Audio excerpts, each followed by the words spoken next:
Assalamualaikum warahmatullahi wabarakatuh, teman-teman semuanya. Kalau kita kemarin bicara tentang pemakaman di Rusia, yang itu pemakamannya dilakukan di musim panas, itu tidak ada masalah. Nah, sekarang kita mau lihat bagaimana kalau seandainya pemakaman itu di musim dingin. Kira-kira effortnya seperti apa? Di sini kita bisa lihat tentang salah satu orang yang keluarganya itu meninggal dan akan melakukan pemakaman. Teman-teman perlu diketahui kalau musim dingin itu, ya mungkin teman-teman yang sudah pernah hidup di luar negeri yang ada musim dinginnya, atau yang sudah sering traveling ke luar negeri yang ada musim dinginnya akan tahu bahwa ketika musim dingin tanah itu semuanya istilahnya tertutup salju, apalagi daerah-daerah yang bukan perkotaan seperti di ladang, seperti di kebun, di sawah, itu semuanya tertutup salju. Oleh karena itu, kalau seandainya musim salju, semua pertanian, semua tumbuhan itu bisa dibilang apa ya, mati, atau sebenarnya mereka bukan mati sih, tapi hibernasi. Contoh, kalau seandainya daun-daun itu berguguran, rumput itu tidak ada. Tapi anehnya nanti ketika sudah musim semi, tiba-tiba apa namanya, rumput bermunculan. Tapi bisa juga dibilang mati karena kayak bunga-bunga itu akan layu, mati juga karena beku gitu loh. Nah, teman-teman, kalau seandainya di Indonesia, mohon maaf ya, kalau seandainya ada pemakaman, terus kemudian tanahnya keras, maka dikasih air. Nah, kalau musim dingin gimana? Musim dingin itu suhunya ya semua sudah tahu ya. Tapi gini, saya pernah mendapatkan pertanyaan dari orang ya, dari seseorang yang tanya kalau musim dingin itu ada hujan nggak? Ya nggak ada ya. Saya jawabnya nggak ada karena musim dingin itu suhunya sudah di bawah nol.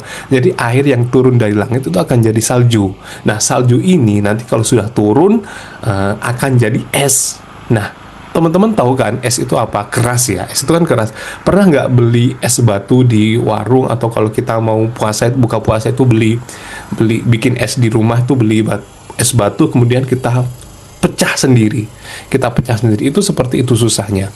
Nah, apalagi ini es yang sudah mengendap. Dan teman-teman, salju itu kalau sudah turun, contoh gini, salju itu kalau sudah turun maka akan tetap di situ sampai nanti datang musim dingin.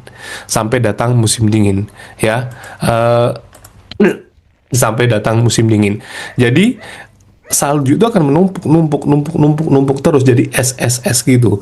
Jadi tidak seperti air hujan, kalau seandainya dia turun akan mengalir hilang. Nah, kalau seandainya salju itu akan turun dan kemudian akan mengendap di situ sampai nanti sampai musim semi, dan suhu dunia ini menjadi mulai hangat, dia akan mencair pelan-pelan seperti itu. Nah, di sini teman-teman bisa lihat ya, apa namanya, mereka kalau di video sebelumnya jenazah dibawa ke pemakaman itu ditandu lah ya, digotong. Kalau ini pakai apa namanya, pakai mobil lah, pakai mobil karena ya kemudian jauh.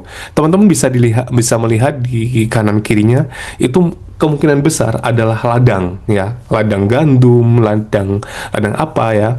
Tapi ketika musim salju itu langsung tertutup salju dan semuanya mati. Makanya pertanian itu digalakkan banget, dikejar saat musim panas lah ya.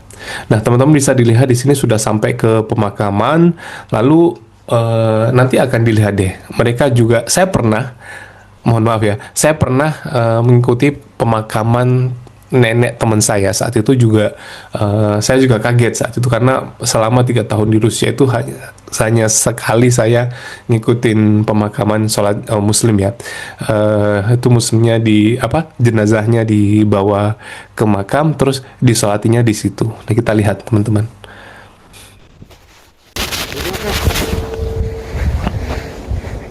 Kenapa nih?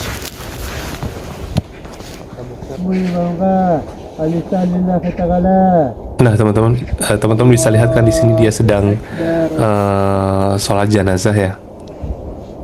Sholat jenazahnya begitu teman-teman. Kenapa kok pakai sepatu? Ya karena dingin.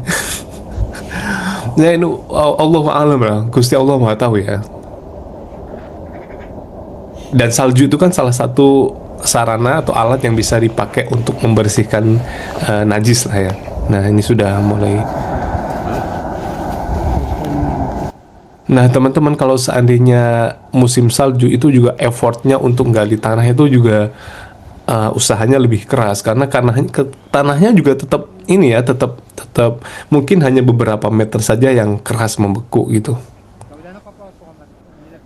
Oh, ditutupinya pakai, kalau di Indonesia ditutupinya pakai kain hijau yang dipakai ini ya, dipakai saat apa? Dipakai saat mengantar jenazah. Kalau di sini di video ini ditutup pakai wallahu alam, apakah itu terpal, apakah itu kain, tapi kalau dilihat dari ininya sih terpal. Oh, sebelum terpal itu ditutup sama, oh itu kerandanya. Oh, nah, teman-teman bisa lihat di sana itu tidak ada pacul. Saya selama di sana itu beberapa kali seringnya dulu kayak bantuin bantuin temen, keluarganya temen di ladang itu saya nggak pernah nemu pacul, tapi mereka pakai skop seperti ini untuk ini untuk apa tuh. Tadi video di awal juga kalau teman-teman lihat mereka pakai skop. Oh, ini sudah mungkin di apa pembacaan doanya ya. Sudah selesai. Oh, ada pembagian uang. Ah, bukan pembagian uang sih, mohon maaf. Tapi ada pembagian sodakoh ya kepada orang yang mungkin membantu yang hadir saat itu. Sodakoh untuk si mayit ya. Kita doakan semoga husnul khotimah Ibu. Terima kasih. Begitulah teman-teman aktivitas apa namanya umat Islam di Rusia. Salah satu kegiatan kita cari persamaan atau perbedaannya. Saya Najib dan Assalamualaikum warahmatullahi wabarakatuh.